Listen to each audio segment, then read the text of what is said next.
வணக்கம் அன்பர்களே. ஓம் சரவணபவ சேனல் வாயிலாக உங்களை சந்திப்பதில் பெருமகிழ்ச்சி அடைகிறேன். இன்றைய பதிவு ஆவணி மாத ராசி பலன்கள். முதலில் இந்த ஆவணி மாதத்தினுடைய கிரக நிலைகளை பார்க்கலாம். அதன்படி ரிஷபமனையில் குருவும் செவ்வாயும் இணைந்திருக்க இந்த ஆவணி மாதம் 10ஆம் தேதி, அதாவது 26/8/2024 அன்று செவ்வாய் பகவான் மிதுனமனைக்கு பயிற்சியாகிறார். புதன் பகவான் வக்ரம் பெற்று கடகமனையில் வீற்றிருக்க இந்த ஆவணி மாதம் 19ஆம் தேதி அன்று, அதாவது 4/9/2024 அன்று சிம்மமனைக்கு பெயர்ச்சியாகிறது. இந்த ஆவணி மாதம் முழுவதும் சூரிய பகவான் சிம்மமனையில் வீற்றிருக்க, அதாவது ஆட்சி பலம் பெற்று வீற்றிருக்க, சுக்கிர பகவான் பார்த்தீங்கன்னா சிம்ம மனையிலிருந்து கன்னி மனைக்கு இந்த ஆவணி மாதம் 9ஆம் தேதி, அதாவது 25/8/2024 அன்று பெயர்ச்சி அடைகிறது. கேது பகவான் கன்னி மனையிலும் ராகு பகவான் மீன மனையிலும் வீற்றிருக்க, சனி பகவான் வக்ரம் பெற்று கும்பமனையில் இருக்க, இந்த மாதத்தினுடைய தொடக்கத்தில் பார்த்தீங்கன்னா சந்திர பகவான் மகரமனையில் இருக்கிறார். ஸோ இந்த கிரக அமைப்புகளை வைத்துக்கொண்டு இந்த ஆவணி மாதம் என்ன மாதிரியான பலன்கள், சாதகம் என்ன, பாதகம் என்ன, எதை செய்யலாம், எதை செய்யக்கூடாது, என்ன மாதிரியான தெய்வ வழிபாடு உகந்தது என்பதை பற்றித்தான் இந்த பதிவில் நம்ம டீட்டெயிலாக பார்க்க போகிறோம்.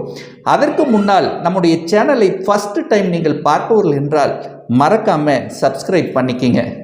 விருச்சிக ராசி அன்பர்களே, இந்த ஆவணி மாத பலன்களை பார்க்கும் பொழுது உங்கள் ராசிநாதன் லக்னநாதன் என்று சொல்லக்கூடிய செவ்வாய் பகவான் குருவோடு இணைந்து 7ஆம் இடத்துல குரு மங்கள யோகத்துடன் உங்களை ராசியை பார்க்கக்கூடிய நிகழ்வு ஒரு அற்புதமான தன்மை தான். அப்போ உங்கள் மனசு என்ன செயல் சிந்தனை எல்லாமே நன்றாக இருக்கிறதுன்ற அர்த்தம்.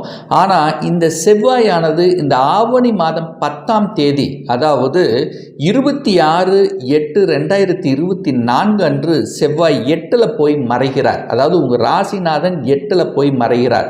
அப்போ ராசிநாதன் மறைந்தாலே ஏதாவது கெடுபலன்களை நடந்து விடுமா என்கின்ற ஐயப்பாடு இருக்கும். ஆனால் என்ன, கொஞ்சம் கோபம் ஆக்ரோஷம் என்பது அதிகமாக இருக்கக்கூடிய தன்மை. அப்போது லக்னநாதன் 8ல் மறைந்தாலும் லக்னத்தில் சுப பார்வை இருக்கான்னு பார்க்கணும். ஸோ அப்படி பார்க்கும் பொழுது குருவினுடைய பார்வை உங்களுக்கு விழுகிறது, லக்னத்தின் மீது விழுகிறது. அதே போல் லக்ன காரகன் யாருன்னு பார்க்கணும். லக்னக்காரகன் யாரு? சூரிய பகவான். அந்த சூரிய பகவான் இந்த ஆவணி மாதம் முழுவதும் ஆட்சி பலத்தோட வலிமையாக இருக்கக்கூடிய மாதம். அதனால நீங்க லக்னம் எந்த விதத்திலும் கிடப்போவதில்லை, நன்றாகத்தான் இருக்க போகிறீர்கள். என்ன, கொஞ்சம் கோபம், கொஞ்சம் ஆக்ரோஷம் என்பது அதிகமாக இருக்கும். அதை தவிர்த்து விடுவது நல்லது என்பதை மட்டும் மனதில் பதிய வைத்துக் கொள்ளுங்கள். 2ஆம் அதிபதியாக இருக்கக்கூடிய குரு பகவான் 7ஆம் இடம் என்கின்ற திருமணஸ்தானத்தில் அமர்ந்து கொண்டு உங்கள் ராசியை பார்ப்பதும், முயற்சி ஸ்தானத்தை பார்ப்பதும், லாபஸ்தானத்தை பார்ப்பதும் தனத்தை கொடுக்கக்கூடிய அமைப்பு. அப்போ பொருளாதாரத்தில் ஏற்றத்தை கொடுக்கக்கூடிய தன்மை, குடும்பம் சார்ந்த விஷயத்தில் சில சுப காரியங்கள் செய்யக்கூடிய தன்மைகள் உங்களுக்கோ உங்கள் குடும்ப உறுப்பினர்களுக்கோ அல்லது நீங்கள் அதில் கலந்து கொள்வதற்கோ உங்கள் உறவுகளோட சேர்ந்து, அதாவது ஒரு நல்ல விஷயத்துக்காக இணைவதோ, இது எல்லாமே நன்றாக இருக்கிறது. உங்களுடைய வாக்குஸ்தானமும் நன்றாக இருக்க போகிறது. உங்கள் பேச்சினால் நன்மைகள் கிடைக்கப் போகிறது.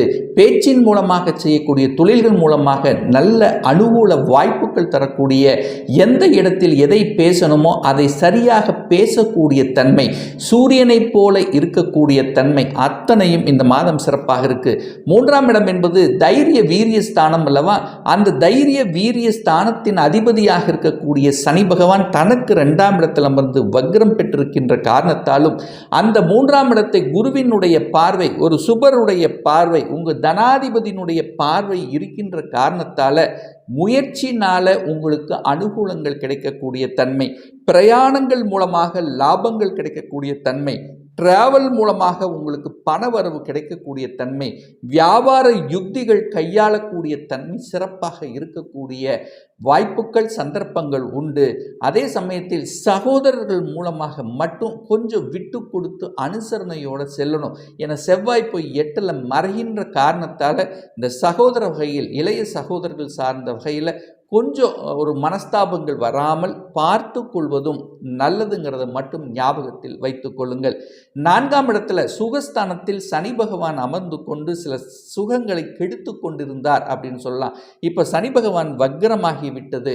அப்போ என்ன, சுகஸ்தானத்தை பெருக்கக்கூடிய வாய்ப்புகள் சந்தர்ப்பங்கள் உண்டு. ஒரு வீடு கட்டி ஒரு பாதிலேயே நிற்கிது, அதை வீட்டை டெவலப் பண்ணலாமா, அல்லது வீட்டுக்கான லோன் அப்ளை பண்ணி காத்து கொண்டிருக்கேன், அது கிடைக்குமா? ஸோ இந்த மாதிரி வீட்டுக்கு சம்பந்தப்பட்ட சுப காரியங்கள் செய்யக்கூடிய அனுகூல வாய்ப்பை கொடுக்கக்கூடிய ஒரு நல்ல மாதம். அப்போது வீட்டு சம்பந்தப்பட்ட விஷயங்கள் நல்லா இருக்குது அப்படின்னு எடுத்துக்கலாம். ஒரு சிலர் தன்னுடைய சொந்த ஊரை விட்டு வெளியே செல்லக்கூடிய வாய்ப்புகள் தொழில்முறை ரீதியாக அல்லது வேலை ரீதியாக செல்லக்கூடிய சந்தர்ப்பங்களை உருவாக்கும். 5ஆம் இடத்தில் ராகு உட்கார்ந்திருக்கார். 5இல் ராகு இருக்கும்போது குழந்தைகளை கெடுத்து விடுமா, அது குழந்தை ஸ்தானம் அல்லவா அப்படிங்கிற எண்ணங்கள் ஒரு சிலருக்கு ஏற்படுத்தும். ஆனால் அந்த 5ஆம் இடத்தில் இருக்கக்கூடிய ராகு அபிலாசைகளை தூண்டக்கூடிய தன்மை, ஒரு சிலர் காதல் பயப்படக்கூடிய வாய்ப்புகள் சந்தர்ப்பங்கள் இந்த காலகட்டம் இருக்கிறது. என இந்த மாதம் பார்த்தீங்கன்னா சுக்கிர பகவான் 9ஆம் தேதி ஆவணி 9ஆம் தேதி 11ஆம் இடமான லாபஸ்தானத்தில் அமர்ந்து கொண்டு தனது 7ஆம் பார்வையாக 5ஆம் இடத்தை பார்க்கும்போது ஒரு சிலருக்கு காதல் வரக்கூடிய வாய்ப்புகள், காதலில் ஏற்கனவே இருந்து கொண்டிருப்பவர்களுக்கு காதல் திருமணம் செய்யக்கூடிய வாய்ப்புகள் சந்தர்ப்பங்கள் அத்தனையும் சிறப்பாக இருக்கு.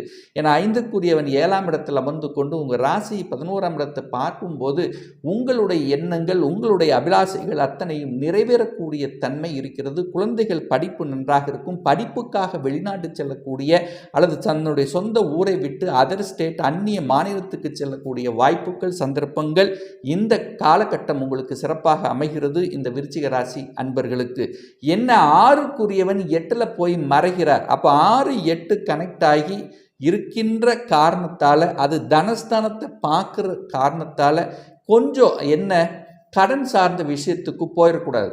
தன்னுடைய கெப்பாசிட்டிக்கு மேலே கடன் போகாமல் பார்த்து கொள்வதும், பண விஷயத்தில் அந்த 8ஆம் இடத்திலிருந்து 2ஆம் இடத்தை பார்க்கறதுனால பண விஷயத்தில் கொஞ்சம் கவனமாக கண்ணும் கருத்துமாக இருப்பதும், செவ்வாய் என்பது உங்கள் லக்னாதிபதி என்கிறதுனால கொஞ்சம் எதிர்மறை எண்ணங்கள் நெகட்டிவ் தாட்ஸுக்கு போகாமல் இருப்பது நல்லது. என்ன, எதெல்லாம் நமக்கு கெடுதல், அதாவது ஒரு நெகட்டிவ் அப்படின்னு உங்கள் மனசுக்கு படுகிறதோ அதுக்குள்ள இந்த மாதம் செல்லக்கூடாது. ஏன்னா உங்கள் லக்னாதிபதி 8ல் போய் மறைகிறார்.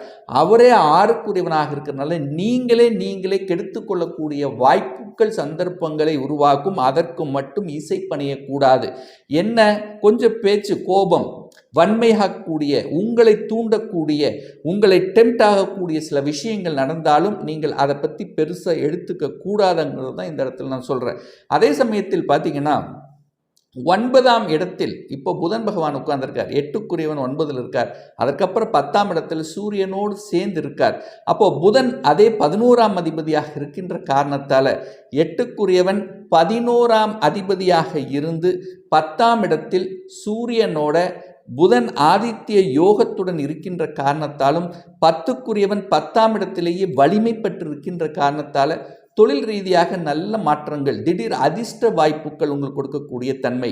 ஏற்கனவே வியாபாரத்தில் இருந்திருந்தாலும் புதிய ஒப்பந்தங்கள் உங்களுக்கு கிடைக்கக்கூடிய தன்மை. ஒரு வெளிநாட்டு தொடர்பு இருந்ததுன்னா வெளிநாட்டின் மூலமாக ஏற்றுமதி இறக்குமதி சம்பந்தப்பட்ட துறைகளில் அடுத்த ஸ்டெப்ஸு நீங்கள் செல்லக்கூடிய வாய்ப்புகள், அல்லது அங்கே அந்நிய மதத்தினர் மூலமாக உங்களுக்கு நல்லவைகள், புதிய நண்பர்கள் கிடைக்கப் பெறுவார்கள். அவர்கள் மூலமாக அனுகூலங்கள், அரசு சார்ந்த விஷயத்தில் அனுகூலம், ஆதாயம், அரசியல்வாதிகளுக்கு புதிய பதவிகள் அல்லது புதிய ஒரு ரெகனைசேஷன் உங்களுக்கு கிடைக்கக்கூடிய வாய்ப்புகள், தந்தையினுடைய சொத்துக்கள் அதாவது தந்தையினுடைய சொத்துக்களால் உங்களுக்கு நல்ல பல அனுகூலங்கள், அதாவது தந்தையினுடைய தொழில்கள் உங்களுக்கு லாபம். சூரியனுங்கிறது தந்தை அல்லவா, அப்போ தந்தையின் மூலமாக நல்ல பல அனுகூலங்கள், அரசு சார்ந்த விஷயத்தில் அனுகூலங்கள், அரசு ஒப்பந்தங்கள் கிடைக்கக்கூடிய தன்மை, உங்களுக்கு வெளிச்சம் போட்டு வெளியுலகத்துக்கு வெளிச்சம் போட்டு காமிக்கக்கூடிய சில செயல்கள் இருக்கும். இதுவரைக்கும் உங்களுடைய புகழ் வெளியில் தெரியல, நீங்கள் யாருங்கிறது மற்றவர்களுக்கு தெரியல அப்படின்னா இப்போ இந்த மாதம் உங்களை வெளி உலகுக்கு அறிமுகப்படுத்தி அல்லது வெளியத்தில் வெளிச்சம் போட்டு காமிக்கக்கூடிய சில செயல்கள் நடக்குங்கிறது தான் அமைப்பு. அரசு சம்பந்தப்பட்ட எக்ஸாம் எழுதி காத்து கொண்டிருப்பவர்களுக்கு நல்ல வாய்ப்புகள்.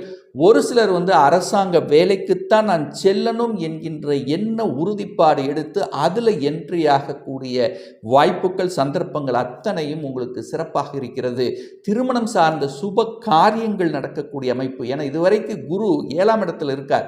அதாவது இதுவரைக்கும் 6ஆம் இடத்தில், போன வருடம் 6ஆம் இடத்திலிருந்து குரு பலன் இல்லாமல் இருந்த விஷயங்கள் இப்போ 7ஆம் இடத்தில் அமர்ந்து கொண்டு உங்கள் ராசி லாபஸ்தானத்தை பார்க்கும் பொழுதும் நிச்சயமாக உங்களுக்கு களத்திர காரகனான சுக்கிரன் நீசமாக இருந்தாலும், ஆனால் 11ஆம் இடத்தில் அது நீசமாக இருந்தாலும் குருவினுடைய பார்வை பெற்று ஒளி பொருந்திய தன்மையில் தான் இருக்குது. அதனால் பெரிய பாதிப்பு ஒன்று ஏற்படுத்த போவதில்லை. புதிய வாய்ப்புகள், அதாவது திருமணம் ஆகாதவர்களுக்கு திருமண வாய்ப்புகள் கிடைக்கக்கூடிய தன்மை, திடீரென்று ஃபிக்ஸ் ஆகக்கூடிய தன்மை, ஒரு மாதத்திலேயே அது திருமணமாக கன்வெர்ட் ஆகக்கூடிய வாய்ப்புகள், இதெல்லாமே உங்களுக்கு சிறப்பாக இருக்கிறது அப்படிங்கிறத ஸ்ட்ராங்காக சொல்லலாம். ஸோ இந்த மாதம் ஒரு நல்ல தெய்வ வழிபாடு இந்த விருச்சிக ராசி அன்பர்களுக்கு அப்படின்னு எடுத்துக்கொண்டால், அதாவது வருகின்ற இந்த ஆவணி மாதம் 20ஆம் தேதி அன்று, அதாவது 5/9/2024 அன்று செவ்வாய் பகவானுடைய ஜெயந்தி வர இருக்கிறது. அதாவது செவ்வாய் பகவானுடைய பிறந்த நாள், அதாவது உங்கள் ராசி அதிபதியினுடைய பிறந்த நாள் வருகிறது. என்றைக்கு வருதுன்னா வியாழக்கிழமை வருகிறது. ஸோ அன்றைய நாள், அதாவது யாருக்கெல்லாம் இந்த செவ்வாய் திசை அல்லது செவ்வாய் புத்தி நடந்து கொண்டிருக்கிறதோ, அல்லது யாருக்கெல்லாம் மன குழப்பத்தில் இருக்கிறீர்களோ, யாருக்கெல்லாம் தான் வெளி உலகத்துக்கு அறிமுகப்படுத்தாமல் அப்படியே மங்கிட்டே இருக்கிற, நான் வெளிச்சத்துக்கு வரல, தன்னுடைய லக்னம் பலப்படலை அப்படி என்று நினைத்து கொண்டிருக்கிறீர்களோ, யாருக்கெல்லாம் கடன் சார்ந்த விஷயங்கள், எதிர்ப்பு சம்பந்தப்பட்ட விஷயங்கள், நோய் சம்பந்தப்பட்ட விஷயங்கள் உங்களுக்கு அழுத்தி கொண்டிருக்கிறதோ, யாருக்கெல்லாம் சகோதர வகையில் சில பிரச்சனைகள், கருத்து வேறுபாடுகள் தோன்றிக் கொண்டிருக்கிறதோ, யாருக்கெல்லாம் பாக பிரச்சனை, சொத்து பிரச்சனை, இந்த மாதிரியான பிரச்சனைகளை சிக்கி கொண்டிருக்கிறீர்களோ, யாருக்கெல்லாம் நிலம் அமையவே இல்லை, ஒரு பிளாட் கூட நான் வாங்க முடியல, நிலம் சார்ந்த விஷயத்தில் ஒரு நல்ல அனுகூலம் கொடுக்க முடியலையோ, ஸோ இந்த மாதிரி இருக்கக்கூடிய இந்த விருச்சிக ராசி அன்பர்கள் உங்களுடைய ராசிநாதன் சொல்லக்கூடிய முருகப்பெருமானை, அதாவது ஆவணி மாதம் 20ஆம் தேதி சென்று வழிபடும் போது நிச்சயமாக அனைத்து விஷயம், நான் மேற்கூறிய விஷயத்திலிருந்து உங்களுக்கு ஒரு நல்ல ஒரு அனுகூல வாய்ப்புகள் கிடைக்கும் என்பது தான் உண்மை. இப்போ நான் சொன்னது கோச்சார ரீதியாக இந்த மாதம், அதாவது ஆவணி மாதத்துக்குரிய ஒரு பொதுவான பலன்கள் தான்.